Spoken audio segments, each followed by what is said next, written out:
اعوذ باللہ من الشیطان الرجیم، بسم اللہ الرحمن الرحیم۔ سامعین و ناظرین کرام، السلام علیکم ورحمۃ اللہ وبرکاتہ۔ آج کے پروگرام کا عنوان ہے یہ کہ اللہ کا رنگ اختیار کرو، اور رنگ اختیار کرنے میں اللہ کے رنگ سے بہتر کس کا رنگ ہو سکتا ہے۔ اللہ تعالیٰ قرآن مجید کی صورت البقرہ کی آیت 139 میں فرماتا ہے، صبغۃ اللہ ومن احسن من اللہ صبغۃ ونحن لہ عابدون۔ یعنی یہ کہ اللہ تعالیٰ فرماتا ہے، اے میرے بندو، اللہ کا رنگ اختیار کرو، اور رنگ اختیار کرنے میں اللہ کے رنگ سے بہتر کس کا رنگ ہو سکتا ہے، اور کہو کہ ہم اسی کی عبادت کرنے والے ہیں۔ سامعین و ناظرین کرام، پروگرام کو آگے بڑھانے سے قبل درخواست ہے کہ اگر آپ کو یہ پروگرام پسند آئے تو اسے لائک کریں، اپنے دوستوں اور فیملی ممبر سے شیئر کریں، اور از راہ کرم اس چینل کو سبسکرائب کریں۔ جزاکم اللہ تعالی احسن جزا۔ سامعین و ناظرین کرام، قرآن مجید کے مطالعہ سے معلوم ہوتا ہے کہ اللہ تعالیٰ نے انسان کو ایک عظیم اور بھاری مقصد کے لیے پیدا کیا ہے، اور وہ مقصد یہ ہے کہ اللہ تعالیٰ کی عبادت کی جائے۔ سوال پیدا ہوتا ہے کہ عبادت کیا ہے؟ عبادت کے موٹے طور پر دو حصے ہیں۔ ایک تو یہ کہ اللہ تعالیٰ نے ایک انسان کو اپنی عبادت کا جو طریقہ سکھایا ہے، اس کے مطابق خالصتاً للہ اللہ تعالیٰ کی عبادت کی جائے۔ مثلا اسلام میں ارکان اسلام ہے، یعنی یہ کہ کلمہ شہادت، نماز ادا کرنا، روزے رکھنا، حج کرنا اور زکوٰۃ دینا۔ کلمہ شہادت کے تحت اللہ تعالیٰ اور اللہ تعالیٰ کے نبی سیدنا حضرت محمد رسول اللہ صلی اللہ علیہ وآلہ وسلم سے محبت کرنے اور اطاعت کرنے کا مضمون آ جاتا ہے، اور پھر فرض عبادات کے تحت نفل عبادات کا مضمون آ جاتا ہے، اور عبادت کا دوسرا حصہ یہ ہے کہ اللہ تعالیٰ کی مخلوق سے ہمدردی کی جائے اور مخلوق کی خدمت کی جائے۔ سامعین و ناظرین کرام، اللہ تعالیٰ بزرگ و برتر رب العالمین الہ العالمین کی عبادت اور مخلوق خدا سے ہمدردی اور مخلوق خدا کی خدمت ایک وسیع مضمون ہے، اور سوال پیدا ہوتا ہے کہ کس طرح اس مضمون یعنی عبادت کا حق ادا کیا جائے۔ قرآن مجید میں بڑی تفصیل کے ساتھ مختلف پیرایوں میں اس مضمون کو بیان کیا گیا ہے، اور اللہ تعالیٰ نے اپنی ذات بزرگ و برتر سے تعلق جوڑنے اور عبادت کی توفیق پانے کے کئی آداب قرآن مجید میں بیان فرما دیے ہیں۔ اللہ تعالیٰ نے انسان کو اپنی طرف آنے کی ایک راہ یہ بتائی کہ اللہ کا رنگ اختیار کرو۔ خاکسار نے قرآن مجید کی صورت البقرہ کی جو آیت پڑھی ہے، اس میں اللہ کا رنگ اختیار کرنے کی تحریک کے بعد فرمایا، وَنَحْنُ لَهُ عَابِدُونَ، کہ یہ کہو کہ ہم اسی کی عبادت کرنے والے ہیں۔ اب اللہ کا رنگ اختیار کرنے اور اللہ تعالیٰ کی عبادت کرنے کا مضمون آپس میں ملا جلا ہوا ہے۔ اللہ کا رنگ اختیار کرنے کی تحریک کے الفاظ سے عبادت کا مقصد بھی بیان کر دیا، اور بیان میں دلکشی بھی پیدا کر دی، اور پھر فرمایا کہ اللہ کے رنگ سے بہتر کس کا رنگ ہے۔ ان الفاظ میں عبادت کا اثر پیدا کرنے کا مضمون بیان کر دیا کہ اس طرح اللہ کی عبادت کی جائے کہ انسان میں اللہ کا رنگ ظاہر ہونا شروع ہو جائے۔ سامعین و ناظرین کرام، قرآن مجید اور حدیث میں رہنمائی موجود ہے کہ اللہ تعالیٰ کا رنگ عبادت سے پیدا ہوتا ہے، اور عبادات میں سے سب سے افضل عبادت پنجگانہ نماز کا بلا ناغہ ادا کرنا ہے۔ پنجگانہ نماز ایک فرض عبادت ہے۔ حدیث میں ہے کہ نماز مومن کی معراج ہے۔ حدیث میں ہے کہ نماز میں ایک بندہ اپنے اللہ سے سرگوشیاں کرتا ہے۔ نماز سے تزکیہ نفس ہوتا ہے۔ نماز اللہ تعالیٰ سے ملاقات کا ایک ذریعہ ہے۔ دنیا میں عام طور پر دیکھا جاتا ہے کہ ایک انسان جن دوسرے انسانوں سے میل ملاقات رکھتا ہے، وہ انسان اپنے ملنے جلنے والوں کے رنگ میں رنگین ہو جاتا ہے۔ اچھے لوگ اپنا اثر پیدا کرنے میں اچھا اثر پیدا کرتے ہیں، اور برے لوگ برا اثر پیدا کرتے ہیں۔ اسی طرح جب ایک بندہ اللہ تعالیٰ کے دربار میں بار بار جاتا ہے، یا اس ذات اقدس و بزرگ و برتر کے در پر پڑا رہتا ہے، تو ایسا بندہ ضرور بے ضرور اپنے اللہ کا رنگ اختیار کر لیتا ہے۔ حدیث میں اس مضمون کو اس طرح ادا کیا گیا ہے کہ ایک بندہ نوافل کے ذریعہ اپنے اللہ کے قریب ہوتا جاتا ہے، اور پھر اتنا قریب ہو جاتا ہے کہ اللہ تعالیٰ اپنے اس بندے کے ہاتھ بن جاتا ہے، پیر بن جاتا ہے، زبان بن جاتا ہے۔ خاکسار اللہ تعالیٰ کا رنگ چڑھانے کے مضمون کو چند ایک مثالوں سے واضح کرنے کی کوشش کرتا ہے۔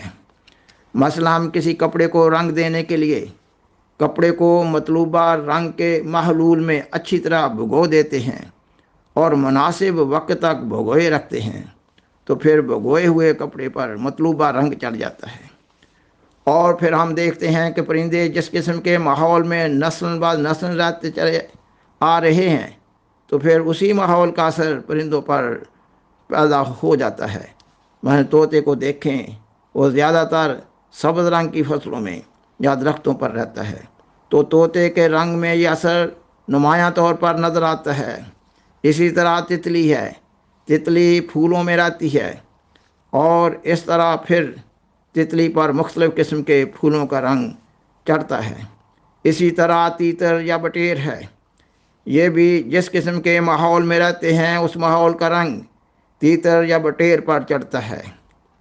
اگر کوئی اس بیان پر یہ کہتا ہے کہ یہ رنگ تو قدرتی طور پر ان کو دیے گئے ہیں، یہ تو ٹھیک ہے کہ اللہ تعالیٰ نے ان کو کسی نہ کسی رنگ پر تو پیدا کیا ہے، مگر اس جگہ جو مضمون بیان ہو رہا ہے وہ یہ ہے کہ اللہ تعالیٰ نے جو رنگ بھی ان میں سے کسی کو دیا ہے، ماحول بھی ان کے مطابق دیا ہے، تاکہ وہ اپنے رنگ کو اور زیادہ گہرا کرتے چلے جائیں، زیادہ پکا کرتے چلے جائیں، اور اپنے اس قدرتی رنگ کو مدھم نہ ہونے دیں۔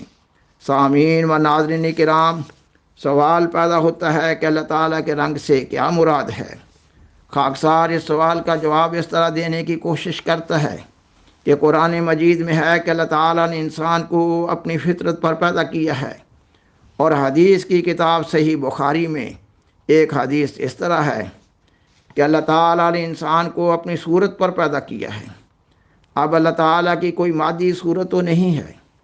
ہمارے بزرگان سلف نے بیان کیا کہ اس حدیث کا مطلب یہ ہے کہ اللہ تعالیٰ کی جتنی صفات حسنہ ہے، ایک انسان اللہ تعالیٰ کی ان صفات کو اپنے اوپر لاگو کر سکتا ہے، یعنی یہ کہ ایک انسان اللہ تعالیٰ کی صفات کا مظہر بن سکتا ہے، اللہ تعالیٰ کی صفات کا اپنے اوپر رنگ چڑھا سکتا ہے۔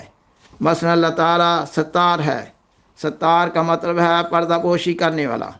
اسی طرح اگر ایک انسان دوسرے انسان کے عیوب کی پردہ پوشی کرے گا تو اللہ تعالیٰ کی صفت ستار کا مظہر بن جائے گا۔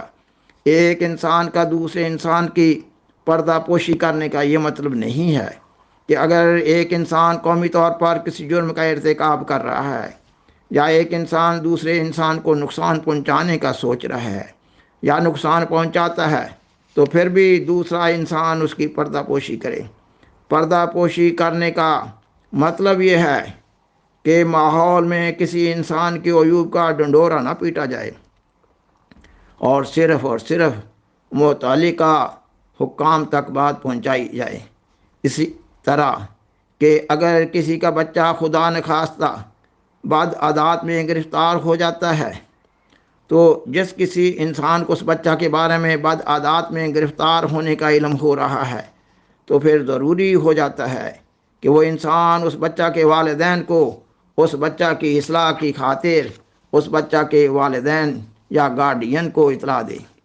اسی طرح اللہ تعالیٰ کی ایک صفت رزاق ہے، یعنی یہ کہ اللہ تعالیٰ رزق دینے والی ذات ہے، اور اگر ایک انسان اپنے رزق میں سے دوسرے انسان کو کچھ حصہ اپنے رزق میں سے دے دیتا ہے تو اللہ تعالیٰ کے صفت رزاق کو اپنے اوپر لاگو کر لے گا۔ اسی طرح اللہ تعالیٰ کی ایک صفت الرحمن ہے۔ الرحمن کا مطلب ہے وسیع رحم والا، اپنے بندوں پر بغیر ان کے کسی حق کے رحم کرنے والا۔ اسی طرح اگر ایک انسان کسی دوسرے بندے پر بغیر اس کے کسی حق کے رحم کرتا ہے، مثلا بغیر کسی کے حق کے واجب ہونے کے کسی کی مالی امداد کر دیتا ہے، تو وہ رحم کرنے والا بندہ اپنے دائرہ عمل میں اللہ تعالیٰ کی صفت رحمان کا رنگ اپنے اوپر چڑھا لے گا اور اللہ تعالیٰ کا پیارا بندہ بن جائے گا۔ سامعین و ناظرین کرام، الغرض ایک انسان فرض عبادات سے، نفلی عبادات سے، ذکر الہی سے، سیدنا حضرت محمد رسول اللہ صلی اللہ علیہ وآلہ وسلم پر درود شریف پڑھنے سے، اللہ تعالیٰ کے حضور دعائیں کرنے سے، اور اللہ تعالیٰ کی صفات مثلا الرحمن، الرحیم، رب العالمین، الغفور وغیرہ کو اپنے اوپر لاگو کرنے سے اللہ تعالیٰ کے رنگ میں رنگین ہو جاتا ہے۔ اور پھر ایسے بندے پر غیر اللہ یعنی اللہ کے سوا کسی اور کا رنگ نہ چڑھے گا، اور ایسا انسان اس دنیا میں کامیاب انسان ہوگا اور آخرت میں بھی ایک کامیاب انسان ہوگا۔ اب ایک سوال کا جواب دینا باقی ہے کہ ایک انسان کو کس طرح معلوم ہو کہ وہ اللہ تعالیٰ کی صفات کے رنگ میں رنگین ہو رہا ہے؟ اس کا آسان ٹیسٹ تو یہ ہے کہ اس کے لیے ہر انسان کو یہ معلوم کرنے کی ضرورت ہے کہ اس کے دوسرے انسانوں کے ساتھ کیسے معاملات ہیں۔ وآخر دعوانا ان الحمد للہ رب العالمین۔ شکریہ۔